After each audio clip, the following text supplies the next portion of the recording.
Alright everyone, this is part 2 of my Five Nights at Freddy's theory, and last video I did promise I would talk about the more in depth of the phone guy and his role and how long he's been killing, and I know I promised I would tie in your character, and why on earth are you seeing Golden fucking Freddy? It's really simple and it's probably extremely complex, but I'm gonna try and break it down, and yes, this theory also supports the theory of Foxy being a good guy. Okay? So basically the phone guy most likely went to Fazbear's family diner, basically, and when he was a little kid, or in his teens because he had a younger sibling. Now that's plausible. You see also in one of the Death Minute games, as I mentioned, the Purple Man, most likely the younger version, most likely in his 20s version of the phone guy, committing the crime. So most likely this is occurring in the 1970s. I'm going to place phone guy's birth in the late 1950s, closer to early 60s. So 1977, 70-ish sounds right for when the murder of the little boy by the phone guy occurs. That was the phone guy's first victim. As you play more Death Mini games, because, well, you're done, you get to play games in Five Nights at Freddy's too, you get to piece it together more, and you find out, you see the death of the other children, and what happens to their spirits as they are basically given life, or rather you think of that, like they're given like their spirits are in the animatronics.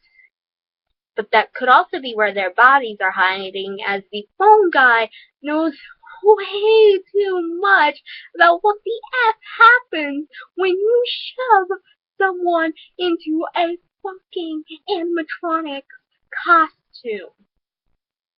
Okay, that's not at all red flags should be waving in your head. Should have been waving in your head when he told you what happens to them. So basically that happens, and then the bite of 1987. Now, fast forward, he's most likely now in his 30s. So he's in his 30s. He's a phone guy. He leaves you messages. He works the day shift. I'm guessing he's been working at that establishment for quite some time in order to be trusted enough to do such. And of course the animatronics, he tampered with their facial recognition software, as in a previous establishment it is realized that, hey, maybe we kind of need the facial recognition software because of that one kid who went missing and was probably murdered. So that happens, the facial recognition software is installed, phone guy tampers with that software, and you, of course, are then the Night Guard in Five Nights at Freddy's 2, which is the prequel sequel, as I mentioned. Your job is to keep an eye on the animatronics, whom are possessed, for the most part, by the spirits of the children who were murdered. And, of course, regular AI programming. I'm no programmer, so I cannot testify to that. Anyway, before I went off on that little tangent, your job, you keep it fixed, you keep it together. So the bite of 87 is, you're most likely the victim to that. Your character is most likely the victim to that.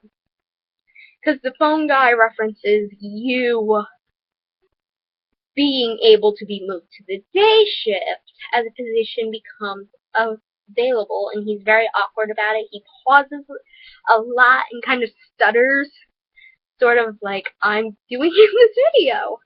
Anyway, so the phone guy basically tells you, yo, well, not yet, but it's like, a position has become available. The other guy was tampering with the animatronics. Most likely the other guy had noticed that the facial recognition software wasn't working properly and was trying to fix it but didn't want to tell his superiors for fear that he would get the pink slip. And he does get the pink slip for trying to fix what the phone guy did. So you get moved to the day shift, and basically Fight of 87 occurs. Your character in Five Nights at Freddy's 2 is the victim of that incident, and then the establishment is kind of closed for a little bit, and is then reopened smaller location. Okay? So that occurs. And then the children. But before that happens, before the establishment closes, another night, you are also playing as another night guard in Five Nights at Freddy's 2, different guy. You find out you're getting close, you figure something's wrong with the animatronics, you try and fix it, and you, my friend, get a pink slip for it. And then the phone guy leaves messages for you in Five Nights at Freddy's 1 and disappears on the 4th night. Now, before I get into why he disappears, the five children, the Marionette was the first child. The 5 children go missing. Okay? Go missing, their bodies are never really found, and their loved ones are left grieving with no sense of closure. Okay?